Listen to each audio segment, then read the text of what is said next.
ఏం డిమాండ్ చేస్తున్నారు మీరు ప్రధానంగా ఈ బీసీ సమర పేరు? ఆ, రావాల్సిన స్కాలర్షిప్ అయితే రావాలండి. ఎందుకంటే ఇప్పుడు ప్రభుత్వం కూడా ఏమంత స్ట్రైట్గా ఉందని మేము చెప్పలేము. ఇంకే స్ట్రైట్గా ఉంటే ఈ పాటికి ఎన్నో చేంజ్ అవ్వాలి. మీరు ఇక్కడే చూస్తున్నారు ఈ రోడ్లు కానీ, ఐ మీన్ లైక్ నార్మల్గా చెప్తున్నాను నేను, ప్రతి దాంట్లో చేంజ్ రావాలి. స్టడీసే అని కాదు, కానీ ఎక్కడ ఏ చేంజ్ ఉండండి, ఏ చేంజ్ లేదు. ఎప్పుడో పాడుపడిపోయిన మూసీ నది మీద చూపిస్తున్నారు కానీ రేపో మాపో చదువులు లేకపోతే పాడుపడే జీవితాల గురించి ఆలోచించట్లేదు. ఆ మూసీ నది ఎప్పుడో పాడైపోయింది, అలానే వీళ్ళు కూడా పాడైపోయారు. ఏం చేస్తుంది ప్రభుత్వం మమ్మల్ని? ఎందుకు అంటే విద్యార్థులను వదిలేసి మూసీ నది మీద మూసీ ప్రక్షాళన చేయాలని చెప్పి దాని మీద పడుతుంది? ఒక్కడండి ఇప్పుడు లైక్ చాలా ఇయర్స్ నుంచి, లాస్ట్ 5-10 ఇయర్స్ నుంచి చూస్తే కూడా ఒక స్టూడెంట్ ఫెయిల్ అయితే ఏముందండి, ఇంకో స్టూడెంట్ వస్తారు, ఏం పర్వాలేదు, సీట్లు పోయినంత మాత్రాన పర్వాలేదు. మూసీ నది పాడైపోతే కనుక గుండెల్లో వెళ్ళిపోతాయి అన్నంత ఇస్తున్నారు వాళ్ళు.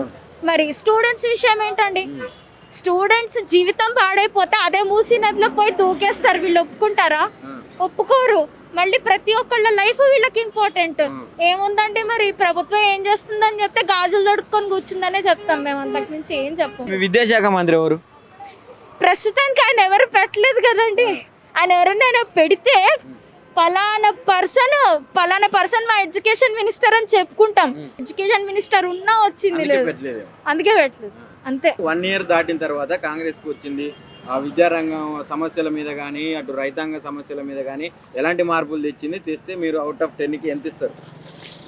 ఇంకా మార్పులేం రాలేదండి. ఎందుకంటే ఫ్రీ బస్సులు అన్నారు, ఫ్రీ బస్సుల వల్ల ఏం లాభం ఉందండి? ఏం లేదు. ఇప్పుడు ఫ్రీ బస్సుకి ఇప్పుడు ఎగ్జాంపుల్ 60 రూపీస్ ఒక్క టికెట్కి పెడితే అదే ఆటోలో వెళ్తే 120 రూపాయలు అవుతుంది. మరి దానికి కూడా తగ్గించాలి కదండి.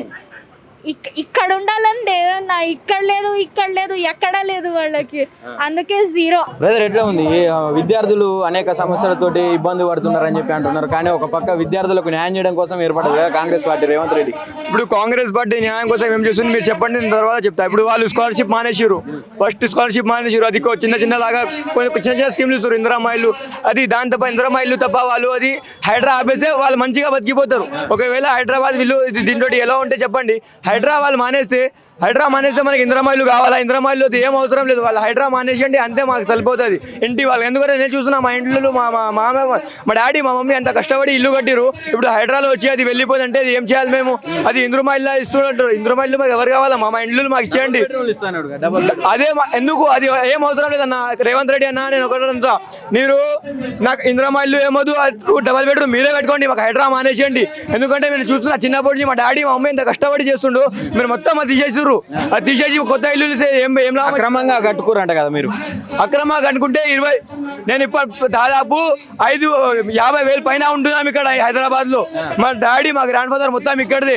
అప్పటి నుంచి ఏమైంది గవర్నమెంట్ కి? అప్పుడు బీజేపీ వచ్చింది, కాంగ్రెస్ వచ్చింది, ఇప్పుడే రేవంత్ రెడ్డికి అర్థమైంది, లేకపోతే ఇప్పుడే గవర్నమెంట్ కి అర్థమైంది హైదరాబాద్ రావడానికి ఇది ఏంది పరిస్థితి. అది పెట్టి మళ్ళీ ఎక్కడ నుంచి చిన్న ఇల్లు ఇంద్రమాయిలు. ఇప్పుడు 3 ఫ్లోర్ బిల్డింగ్ కట్టినాం, దానికి 1 కోటి రూపాయలు అయింది. ఇప్పుడు వాళ్ళు 10 లక్షలు రూమ్లు ఇస్తారు, దాంతో మాకు ఏమొస్తుంది? ఇక్కడ 1,50,000 రూపాయలు అది మా బిల్డింగ్లు, అది కొట్టేసి 50,000 ఇంద్రమాయిలు ఇస్తే మాకు ఏం లాభం అవుతుంది? మీరు ఒకటే చేయండి, రేవంత్ రెడ్డికి తీసేటి ఎలక్షన్ పెట్టండి. మేము ఇప్పుడు 18+ స్టూడెంట్ అయినా మాకు అది ఏం ఫీచర్ లేవు, ఏం బెనిఫిట్ లేవు. దాంతో మేము ఏం చేస్తున్నామంటే మేము కాలేజ్ చదువుతున్నాం. ఫస్ట్ ఏం చెప్పారు? 10,000 అన్నారు, తర్వాత 30,000 చెప్పేసారు. ఎందుకంటే స్కాలర్షిప్లు వస్తలేవు. స్టార్టింగ్ లో ఇట్లాంటి ఏం చెప్పలే. ఫస్ట్ ఏం చెప్పారు? స్కాలర్షిప్లు వస్తాయి మీకు 20,000, 10,000 కట్టి వదిలేసండి. తర్వాత చెప్తే స్కాలర్షిప్లు వస్తలేవు. వాళ్ళు ఏమంటారు? మా తప్పు ఏం లేదు, స్కాలర్షిప్ రాకపోతే మీరు మొత్తం కట్టి ఫీజు రాయాలి, ఎగ్జామ్ రాయాలంట. ఇట్లాంటివి చేస్తే మేము ఎక్కడ పోవాలి? ఇంట్లో అడిగితే ఇంట్లో పైసలు ఇయ్యరు, ఎందుకంటే వాళ్ళు 10,000 చెప్పేసిన. ఇప్పుడు పార్ట్ టైం చేస్తే చదువు చేస్తే పార్ట్ టైం పోతుంది, ఏం చేయాలి? ఇప్పుడు మీరే రేవంత్ రెడ్డి మీరే చెప్పండి. గవర్నమెంట్ మొత్తం ఎట్లా అయిపోయిందంటే పిల్లలు ఇప్పుడు ఓటు చేయడానికి పోతే ఇక బీజేపీ వచ్చి 2,000 ఇస్తే కాంగ్రెస్ వచ్చి 3,000 ఇస్తుండు. ఇక వాళ్ళు 2-3 వెళ్ళిపోయి ఇక అందరం ఇప్పుడు రోడ్ మీద వచ్చాడు. కాలేజ్ మానేసి ఇప్పుడు రోడ్ మీద వచ్చినాం ప్రొటెస్ట్కి మేము.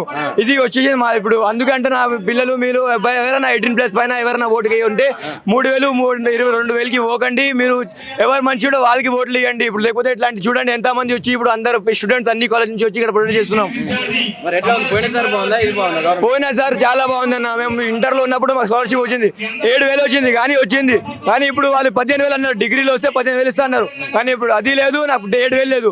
ఇప్పుడు ఏం చేయాలి మీరే చెప్పండి. మరి హైదరాబాద్ పిల్లలతోటి రేవంత్ రెడ్డి తోటి చేస్తున్నాం. ఇప్పుడు రియలేషన్ నాకు కావాలి, లేకపోతే స్కాలర్షిప్ అయినా వాళ్ళు ఇవ్వాలి. ఎందుకంటే స్టూడెంట్కి ఏం బెనిఫిట్ లేదు, స్టూడెంట్కి ఏం లేవు. చెప్పండి మీరు ఏం చేయాలి?